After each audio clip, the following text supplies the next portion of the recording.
છોડી તે કરી બહુ મોટી ભૂલ। એક દાડો કરવી પડશે તારે કબૂલ। મને છોડી તે કરી બહુ મોટી ભૂલ। એક દાડો કરવી પડશે તારે કબૂલ।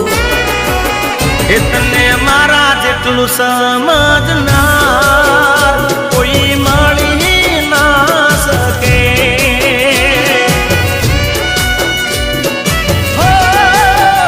તને મારા જેટલો પ્રેમ કોઈ કરી ના શકે। એ પ્રેમ કોઈ